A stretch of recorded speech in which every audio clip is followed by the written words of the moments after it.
नमस्कार, मैं अनुराग।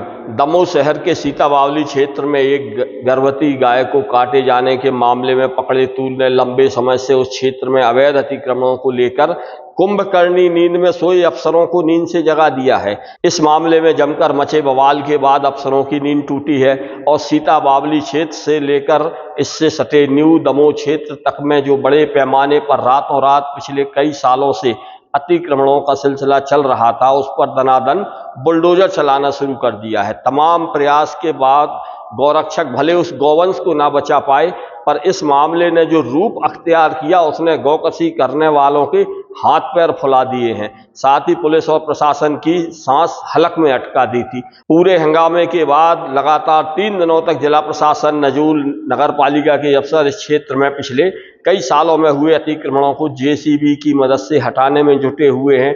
वहीं अब यह सिलसिला तब तक नहीं रुकना चाहिए जब तक कि क्षेत्र के सारे अवैध अतिक्रमण हट ना जाएं।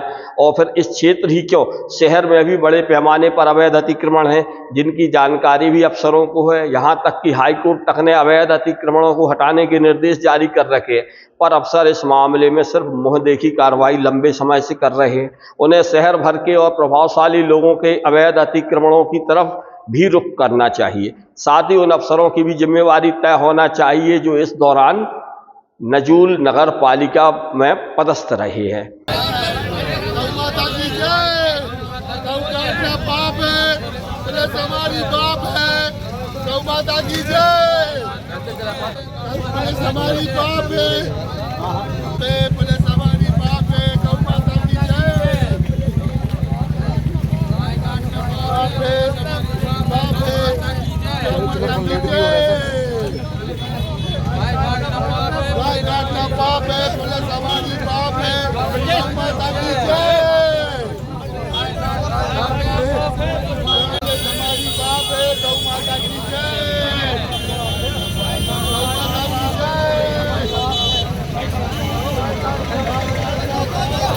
गौ माता की जय, गाय काटना पाप है, गाय हमारी माता है, पुलिस हमारी बाप है, यह नारे लगाते हुए जा रहे यह तत्व किसी समूह, रैली या किसी धार्मिक कार्यक्रम में नारेबाजी करते हुए नहीं जा रहे, बल्कि इनका खुद का जुलूस निकाला जा रहा है। यह वही अपराधी तत्व बताए जाते हैं जो सीता बावली क्षेत्र में एक गर्भवती गाय को काटते हुए पकड़े गए थे, जिसकी सूचना मिलने पर पुलिस ने दबिश दी थी। किंतु इनमें से कुछ आरोपियों ने भागते समय गौ सेवकों पर ही गोली चला दी थी। इसके बाद पुलिस ने मौके से कटा हुआ गौवंश जब्त किया था, जिसकी सूचना शहर में फैलते ही तनाव का माहौल हो गया था। इस मामले को लेकर हिंदू संगठन सड़कों पर आ गए और चारों तरफ घटना को लेकर रोष फैल गया था।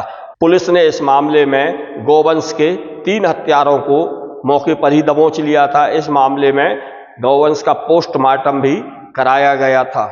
इसके बाद प्रशासन का अमला घटना स्थल पर पहुंचा था, जहां पर बड़ी संख्या में अवैध अतिक्रमण कर टपरे बनाए गए थे और इन्हीं टपरों में अवैध रूप से ले जाए गए गौवंश को काटा जाता था और यहां से वाहनों में भरकर मांस, हड्डी और चमड़ा शहर के बाहर भेजा जाता था। पुलिस ने इनमें से कई टपरों को तत्काल गिराना शुरू कर दिया, क्योंकि इन टपरों में कोई रहता नहीं था, बल्कि यह टपरे सिर्फ अतिक्रमण कर अवैध गतिविधियों को अंजाम देने के लिए बनाए गए थे।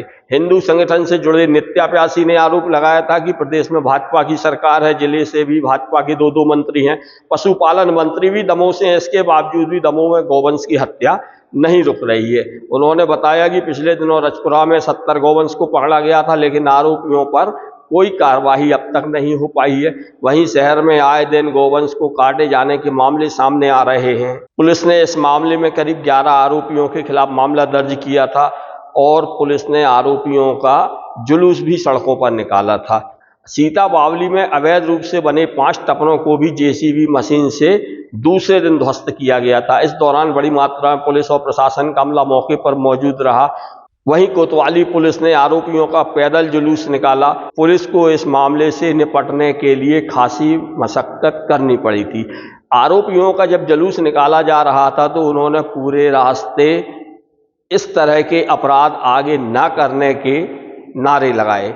वहीं दूसरे दिन पुनः सीता बावली धर्मपुरा क्षेत्र में प्रशासन का अमला पुलिस के साथ अवैध अतिक्रमण को हटाने पहुंचा, जहां कई टपरों को फिर तहस नहस किया गया। वहीं पीएम आवास कॉलोनी के सामने रखे हुए टपरों को भी हटाया गया। एसडीएम बागरी ने बताया कि 6 अतिक्रमण को जेसीबी से हटाया गया है, जिससे करीब 3 एकड़ जमीन मुक्त कराई गई है, जिसकी कीमत करोड़ों में है। बताया गया है कि आरोपियों द्वारा इनका उपयोग अवैध गतिविधियों को संचालित करने के लिए किया जाता था। 10 से 11 गिरफ्तारियां की गई हैं, जिसमें एक महिला भी है, और ऐसे लोगों को गिरफ्तार किया है। लगातार जो गौ हत्या जैसी जिन पे कई प्रकरण हैं, गौवंश के यहाँ पे कई प्रकरण पूर्व से भी उनमें दर्ज थे। हमारे श्रीमान पुलिस अधीक्षक महोदय, अतिरिक्त पुलिस अधीक्षक महोदय और हमारे सीएसपी महोदय के मार्गदर्शन में ये सारी गिरफ्तारियां हुई हैं। और गिरफ्तारियों के उपरांत चूँकि समाज में इनको मैसेज दिया जाना था और ये लगातार जो कार्रवाई कर रहे थे, इनमें किसी तरह का डर और भय नहीं था। और लगातार ये बार बार, अगर कोई अपराध बार बार होता है तो इसका मतलब अपराधी में उस चीज़ का भय नहीं है।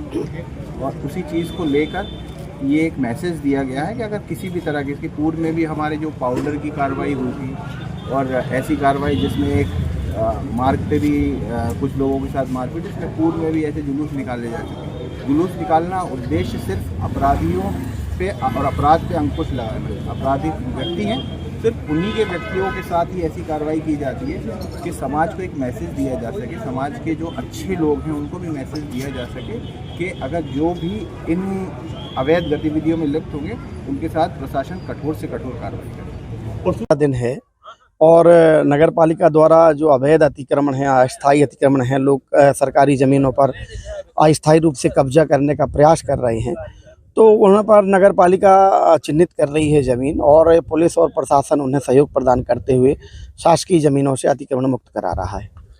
अब सवाल यह उठता है कि यह सारे अवैध निर्माण कोई एक दिन में तो हुए नहीं थे, बल्कि पिछले कई सालों से अवैध अतिक्रमण सीता बावली, न्यू दमोह कॉलोनी के साथ साथ वन विभाग की जमीन पर भी अपराधी तत्वों द्वारा किए जा रहे हैं। किंतु राजस्व का अमला और वन विभाग का अमला हाथ पर हाथ धरे बैठे देख रहा है। जैसे ही शहर में इस मामले में हो रहे हंगामे की खबर नेताओं को मिली तो फटाफट विधायक, पूर्व मंत्री, सांसद सहित कई नेताओं ने फेसबुक पर अपने अपने सोशल मीडिया अकाउंट के माध्यम से प्रशासन से इस घटना पर कठोर कार्रवाई करने की मांग कर डाली, जबकि बीते कई सालों से यही नेता इन मामलों पर चुप्पी साधे रहे हैं। अब बहरहाल जब प्रशासन ने इस क्षेत्र में अवैध अतिक्रमणों को हटाने की मुहिम शुरू की है, तो यह लोगों की अपेक्षा है कि अब ये अतिक्रमण मुहिम जब तक कि सारे अवैध अतिक्रमणों को जड़ से साफ नहीं कर दिया जाए, तब तक ये मुहिम नहीं रुकना चाहिए। नमस्कार, मैं अनुराग।